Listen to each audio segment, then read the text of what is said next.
What's going on, guys? Zuko back with another War Within video. Hope you're all doing very well.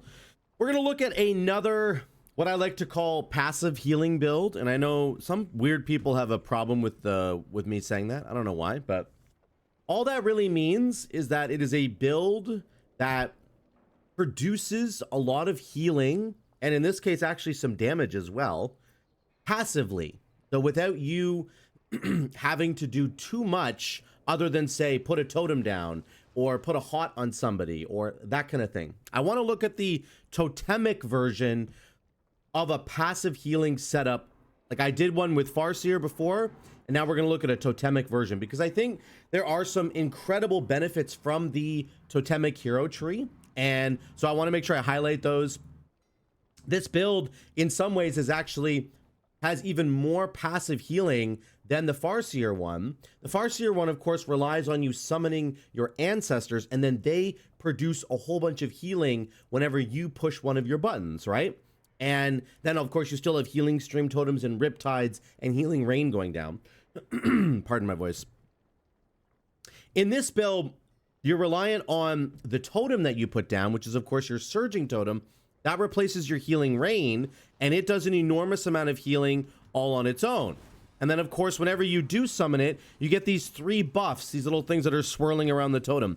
One of them is going to make your next healing surge or healing wave splash onto a second target. So if I press that, it consumed the buff, but it would have splashed to a second target. The biggest buff from this, in my opinion, is the Earth buff, which says that your next chain heal applies Earth living to all targets that it hits at 150% effectiveness, okay? And what's really important in this sort of Mythic Plus environment, I'm going to show you some heroic dungeon footage. Again, it's just a heroic dungeon, but you really want to take Ancestral Reach because that's going to make your chain heal hit 5 targets in total, which in Mythic Plus or in a dungeon scenario, you have 5 targets that you need to be hitting, right? So that's really important. That's a big talent that you want to take. But this combination with Whirling Elements, the Earth Living Weapon, and of course Ancestral Reach, it's actually really important, and I'll talk more about it later. But the 2 biggest things that are going on here is that your healing stream totems become incredibly strong in this build, and Earth Living Weapon becomes really strong as well. Again, both of these things are passive in what they do. They're going to heal your allies without you having to do anything other than just put a totem down. Okay, so that's why this is a really good, what we're calling passive healing build and the construction of it. So the biggest thing, again, you're not using Cloudburst Totem, you're using healing stream totems, and I'm going to show you why here. The healing stream connections with Totemic are massive. Reactivity makes your healing stream totem hit a second ally at 50% effectiveness. That is insanely strong because healing stream totem actually is just a really big throughput healing button. Like it just does so much healing for pressing it once, and for how much mana it costs basically nothing. So that's the first part here, is that it's going to hit a second target, and then you're going to take supportive imbuements. This is going to increase all your healing done, but it's also going to increase the duration of your healing stream totem by 4 seconds. Okay. On top of that, you're going to get a cooldown reduction on your totems from Totemic Surge, which means 1 healing stream totem lasts for almost 22 seconds. Okay. Look at it down here. Where's the... Oh, I don't have the imbuement on. Hold on. There we go. So my healing stream totem lasts for 21.6 seconds. So almost 22 seconds. And the cooldown on healing stream totem is 24 seconds. So you basically can have a healing stream totem down, at least 1 down all the time, which is really cool. We're not even counting for the fact that you can just refresh your healing stream totem with Totemic Recall. So very powerful, and it's healing 2 people every time it heals. Very powerful combination. Okay. The other thing, of course, is that every time you drop a healing stream totem, you're going to get a chain heal, a full-blown chain heal. I did realize as well that if you have a high tide buff, then whenever you put a heal down, it will consume the high tide buff. You can drop a healing stream totem and it will consume the high tide buff. I have it right now. So watch this. I'm going to drop my totem. I'm not going to press chain heal myself. I'm just going to drop a totem and it's going to consume this. Boom. There goes one buff is gone, and then boom, there goes another buff. So your heals, your chain heals from your totems, which are at least the same as your regular chain heals, but they can also be better. Like, for example, chain heals from your totems are actually more effective. They can also consume High Tide, which is a really, really cool thing. It means you do not, again, you do not have to spend the crazy amount of mana that chain heal actually costs. Chain heals 140,000 mana. Healing Stream Totem is 45,000 mana. Mana Tide Totem is free. Mana Tide Totem also gives you a free chain heal. So some really cool kind of synergy there in tech. If you don't want to have to spend all the mana on your own chain heal, you can get your High Tide to proc for free with just summoning a totem, okay? The other really cool combination here, again, is Earth Living Weapon. I would encourage you to take Improved Earth Living Weapon along with the regular Earth Living Weapon itself. You're going to get 3 extra seconds on the duration of Earth Living Weapon, which is, again, just more throughput. And then this Whirling Elements buff is crazy. The Earth buff, like I talked about earlier. When you drop your Surging Totem, your next chain heal will apply Earth Living Weapon to all targets that it hits at 150% effectiveness. And this ends up becoming a crazy amount of healing at the end of the day. It's actually way more than I thought it was going to be. Okay. So, for example, here's like the overall healing that we're looking at in the dungeon. Oh, sorry. 1 second here. Oh, never mind. This was the bad one. Let me get the other video out really quickly here, because the overall didn't reset for me there for whatever reason. Let me get my other video out here and I will show you that. I did the Priory twice. It was a good dungeon to do testing on. So there's my healing. Chain heal, Healing Stream Totem. My Riptide's up there, but look at Earth Living Weapon. 8.2% of my healing from Earth Living Weapon. That is not normal. Earth Living Weapon is usually like 4%, maybe 3 to 4%. So really big amounts of healing coming out of Earth Living Weapon because of the bonuses that you get from the hero tree, especially the chain heal that comes out of this Whirling Elements buffer. So very, very, very strong. So altogether, you're getting a lot of passive healing from your totems. You have Surging Totem, which obviously is your healing rain, and it is a much more effective, it's a 30% more effective healing rain. It also does more damage with Acid Rain, by the way, but we're just gonna talk about healing. Passive from Healing Rain, and it's really, really lots big. It's a lot of healing. Your Healing Stream Totems, which are basically up permanently because they have such a long duration. Okay, your Riptides on people. Other totems like Healing Tide Totem, and then of course big Earth Living healing coming out as well. We have more passive things like Ancestral Awakening coming in here, which whenever you heal with Healing Wave, Healing Surge, or Riptide, there's a chance to summon this guy that's going to help you. And then I added in Downpour, and I really like Downpour actually. And if you look at the overall numbers, Downpour wasn't actually too bad. 4% of my overall healing on Downpour is actually really good. Because it also gives everybody 10% more health for 6 seconds. That is a really like under the hood incredible buff in my opinion. But yeah, let's look at the dungeon here. I'll show you the footage of, this is just a heroic, so again, this doesn't really matter. We're going to be doing Mythic Zeros in about a week starting, a week tomorrow, so maybe 8 days at the time of filming this. So one thing that I did not take in my talent tree, which I should have taken, was Totemic Projection, because that allows you to move your Healing Rain around, your Surging Totem. It allows you to move it around. I absolutely should have taken that, and I mean, I'm going to show you that this works even if you don't take it, but realistically, you should take it. It's very, very powerful. So in these kinds of dungeons, it's fun to see because the tank will generally pull like way too many mobs together, and you wouldn't necessarily do this on a Mythic Plus key. I mean, it depends, but I got my Healing Rain down. Once again, people are getting hit, but this this tree functions incredibly well. It is very strong if allies are standing in your Healing Rain, because not only is the Healing Rain more effective, it also adds the Deluge effect, right? Which makes them take more healing from your other spells when they're standing in your Healing Rain. So I just think that you running Totemic on Resto Shaman is like absolutely nuts when you combine it with like a full melee comp or a lot of melees. Let's say at least 4 out of the 5 members are melee kind of thing. I guess that would be a full melee comp because you're not melee.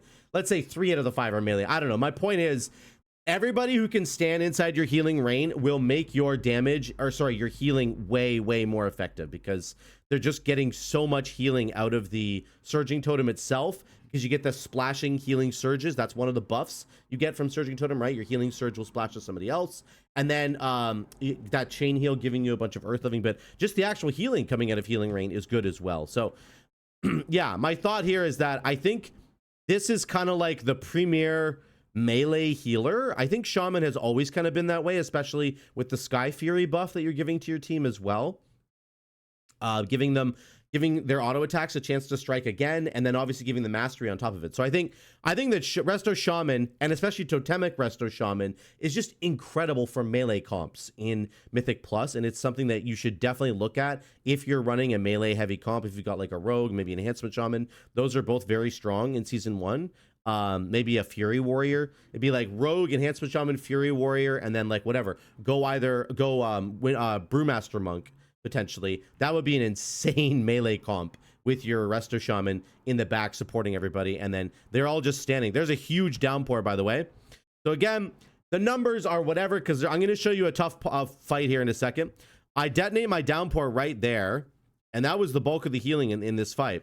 And you can see it ended up doing 1.4 million healing just from one activation of Downpour. So if you're sleeping on Downpour and you think it's a bad talent, then I would take a look at it again. I mean, again, especially if you can have people standing in your healing rain like melee people. That makes Downpour actually viable. If you don't have a really good melee comp, I think you probably shouldn't take Downpour, because in the Mythic Plus environment, your healing rain is always on the tank, on the enemies. That's where you put healing rain. You don't just like put healing rain in the back with your ranged bros, because you're not going to get any damage out of it. So realistically, you're always going to have healing rain, boom, right here, right on top of the enemy's heads, right on top of the tank. So again, melee comp. Here's another downpour that you can throw. I really like downpour. It's really cool. So let's get to this boss fight. Not too much going on here. We do pop Bloodlust. It's not too hard. I'm going to show you a really big pull that we do right after this boss fight, but I do want to show you this fight. It's I think this fight is going to be all about killing the extra ad. It depends like how many lieutenants you get rid of before you fight this boss, because it's going to make the fight a lot harder. It'll be interesting to see on Mythic Plus. I'm really curious to see what teams are going to do in this dungeon in particular, because this dungeon, I think, has a lot of flexibility. You can really go wherever you want. You can pick whichever lieutenant you want to kill first. There's a Bloodlust that you're going to want to use probably before you even get to this boss, because if you Bloodlust on this boss, you can't Bloodlust on like any of the other bosses. So it'll be interesting to see what they do. But we did almost 400k healing there and 233k DPS. So again, I do want to highlight the DPS coming out of this build is really good, actually. Acid Rain, as long as you have your Surging Totem, which is your healing rain, down at the right spot, it does a lot of damage. And it's, again, it's all passive. It's passive damage. Look at the healing that I did there with Healing Stream Totem. I mean, this is how strong this is. This thing just pumps. 24% of my healing just from a totem, my totems, like Riptide. So Healing Stream, Riptide, Healing Rain, Earth Living. Those are all passive, okay?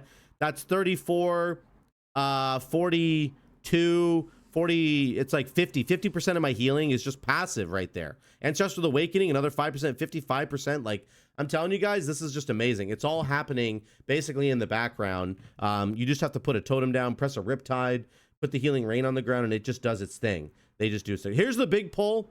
I get my Surging Totem down, and then people are taking a lot of damage. Our healing just starts spiking, though. Big heal right there. My big chain heal right there, that put Earth Living on everybody. And again, we're above, it put a really effective Earth Living on everybody. We're above 1 million healing per second here. Very big. And our damage is still fine. We're almost getting to 200k DPS while basically focusing on healing. So really good. Tank is about to die here. I would highly encourage you to always do this. You can always save your tank with a Spirit Link Totem, and I would highly encourage you to do it. So here it goes. He's literally he's on death's door. I'm like, boom, there we go. You're fine. We're all grouped together now, and I can keep you guys alive, keep the tank going. Sometimes tanks just need a little bit of help, and especially now that they all got nerfed. But I feel like they're actually, tanks are in a pretty good spot, to be honest. But sometimes you really got to help them out, and Spirit Link can help you do that. So big healing from Chain Heal, Healing Stream Totem once again right there. Big healing from the Spirit Link Totem. I dropped Healing Tide Totem as well. Earth Living is still doing 8% of my healing there. Downpour did 6%. So there's still lots of really good heals going on there. Even though I had to blow a bunch of cooldowns, it's just good to see how strong the passive components of the build can be. All you got to do, guys, is get your totems down. Put Surging Totem down. Put Healing Stream Totem down. Get some Riptides out there. That's it. That's like the trifecta. Make sure you're doing that. And you're going to be doing a lot of healing for sure. In the really difficult moments when you need a lot of healing, that's when you can be spamming a little bit more on the Chain Heal. That's when things will change a little bit. But on average, you're looking at those passive components of Healing Stream Totem, Riptide, Healing Rain. Get those 3 on the ground. Again, it's called Surging Totem in this build. Get those things on the ground, get them going, and they will keep everybody alive. They really will. The last room here is a really big pull as well. I'm trying to make sure I put my healing, my Surging Totem down in the right spot. There, I'm like, okay, is the tank going to stay here? I guess we'll pick this spot here. And then I always do a big chain heal, basically right after I put my Surging Totem down, because that gets the Earth Living, the empowered Earth Living buff, hits everybody, and it just does so much. It just does so much actual healing. It's really crazy. Okay. There you go. This is the final room. We'll get to the final boss. This guy does a lot of damage. This guy has an aura that slowly just does fire damage over time. So this is where you need a ton of healing. I drop Healing Tide Totem here. And again, we've got Riptides. There's a big chain heal. And we're doing 1,000,000 healing per second once again. It's really, it doesn't take much to get you up to a million healing per second. Like, this is on heroic. Imagine if this was Mythic 0 or Mythic Plus. I mean, it would just get harder and harder. And it would require... and Totemic, I think, is up to the task of doing it, which is great. It's really great to see that. Then we pull the final boss. This is a 2-part boss. The first part, she starts down here, and then eventually she's going to jump up to the other section. There's a beam that follows people around, and she's going to jump up here, and she'll start pulsing damage. We're going to run up to the top. Once again, I put my totem back down again. It's great. I mean, these kinds of fights, everybody is grouped up together, generally speaking, and it really helps with your healing. Whenever you can have everybody grouped up in your healing rain, it is so huge, and it's even more important with Totemic. So there you go. Let me show you really quick the part of the other video. This is the overall that I wanted to show you, but I do want to see... Yeah, this pull's really good. So this pull is just so huge. This is after the first boss. This is I did Priory twice, and I had to reset my details to give you guys an accurate understanding of what the numbers look like. But here's the big pull once again. This is a different group, but this is the same kind of pull. And again, get my healing rain down, and I like to use Cap Totem. This is where I should have projection. So not having Totemic projection here is a big problem. But everybody is like giga dying, right? You can see everybody's really dying here. And we're gonna keep them alive. Here I'm gonna use my Spirit Link Totem here and just again keep everybody alive. This is kind of when I wanted to time in here. It's tough to get everybody off these little consecration things, but yeah, anyway, this is good. It's just you can see how it kind of works together. And even if everybody is giga dying, if everybody's in that difficult situation, then we're almost doing 1,000,000 HPS once again. And you can see Healing Stream Totem is right up there. You still do need to use the chain heals in those really difficult moments. You definitely need it. It's very important. But a lot of the other stuff going on here is passive in nature, and I really do enjoy that.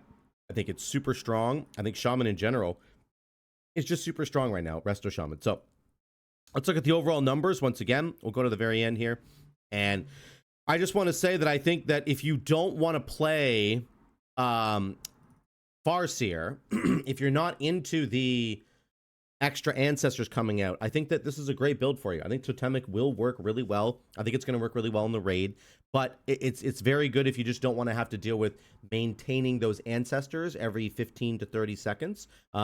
This is going to be probably even more passive than the ancestor build is actually, which is kind of crazy to say, but I will link this tree down below. Let me know what you guys think in the comments down below. I think this is very, very fun. Once again, if you want to try out Totemic, it is strong. It will work. It actually has lots of fantastic buffs, especially for Healing Stream Totem with reactivity and imbuements, and then for Earth Living Weapon with imbuement mastery and the Whirling Elements chain heal thing there. So very strong. Let me know what you think in the comments down below. Thank you so much again for watching. I love you guys. I will see you in the next one.